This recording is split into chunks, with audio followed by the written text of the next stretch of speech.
سمعتوا قوانين جداد أنت كبير يا مغرب. الأقجع يضرب ولا يبالي.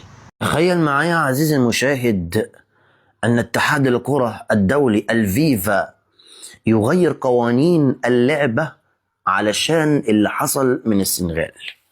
نهائي المغرب والسنغال مازال يتبع فينا ليومنا هذا. صافي هادشي اللي بغيتو، يلا تفضلوا مباشرة بعد ما شوهتنا السنغال وشوهت كرة القدم الإفريقية بعد انسحابها من كأس أو نهائي كأس إفريقيا 2025. يشهد يا تاريخ بسبب المنتخب الوطني المغربي قرارات جدد تضاف لكأس العالم، وهاد القرارات هذه تاخذ بالعين الاعتبار الطاس وترجع لنا كأس إفريقيا. لقجع الفيفا تصدم الجزائر والسنغال وكتعطي الأحقية للمغرب. صحافة زيكو والصحافة العالمية مصدومين، وحتى واحد ما دار رياكسيون ولا رد على تغيير القوانين ديال النهائي ديال كاس افريقيا. وراكم تشوفوا الصورة اللي كانوا حاطينها في هذيك المعرض، هذيك الاجتماع ديال الفيفا اللي كان دايرينه في كندا. عاوتاني المغرب تينقذ الكرة العالمية بقوانين جديدة اللي غتطبقهم الفيفا بداية من كأس العالم هذا اللي جاي. ايوا حنا تزادينا قباح، حنا تزادينا بشويه القوه، حنا ما طلبناش القوه، الله اللي عطاها لينا. الله المغرب ناس خدامه، ناس تجيب الفيفا كونغرس كامل اجتماع في المغرب. تعرف شنو هو الاجتماع في المغرب؟ والانتخابات ديال جياني انفانتينو غتكون في المغرب. لقجع إنه يتحكم بالأمور أكثر يوما بعد يوم. لقجع. فين لكم العباد السنغال؟ علاش ما خصوش تهضروا على هذه القضيه هذه؟ ولا حسمانين بوجهكم كتحشموا بعدا عندكم الوجه علاش يحشم؟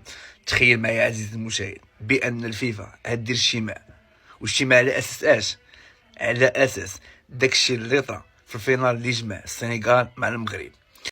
راه منين تنقولوا لكم فوزي القجع هي دوله، تنقولوش من فراغ، تنقولهاش طبيل، تنقولوها حقيقه. فوزي القجع اليوم يعني ضد 3 دول، هو اليوم كيترافع مع 3 دول بسبب السنغال. تعديلات جديدة في قوانين الفيفا.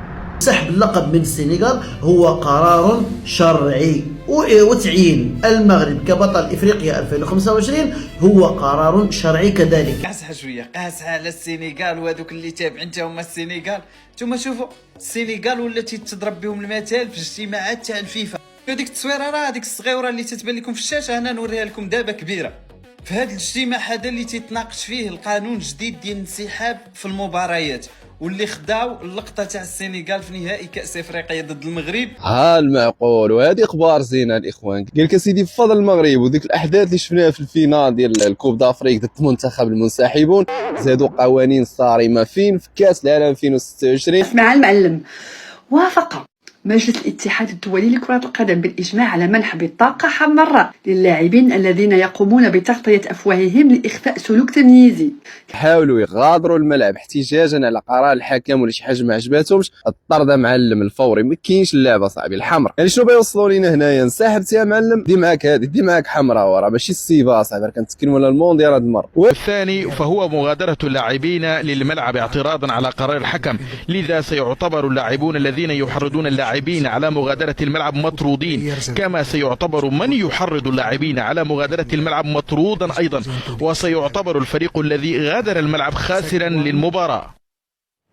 أي لاعب يخرج من الملعب اعتراض يعني ما كيوافقش هذاك القرار اللي عطاه الحكم، كتكون المباراة لاعبة. صراحة هذا القانون هذا غادي يبدل بزاف تاع الناس الأفكار كيفاش كانوا باغيين يلعبوا كأس العالم. سيكون صعب جونا يا إخوان. كأس العالم 2026 ما كاينش اللعب. واش سمعتوا السنغاليين؟ اي لاعب كيغادر الملعب احتجاجا على قرار الحكم طرد فوري بدون نقاش، وتغطية الفم اثناء مواجهة الخصم راه غتكلف اللاعبين بطاقة حمراء مباشرة. الفيفا تفرض عقوبات ثقيلة بسبب انسحاب السنغال من نهائي الكان، والمغرب يربح نقاط مهمة في ملف الطاس. الفيفا نزلات بقرارات صارمة ودارت قوانين جديدة اللي غتطبق في نهائيات كأس العالم 2026 اللي منظمة طبعا في أمريكا وكندا والمكسيك.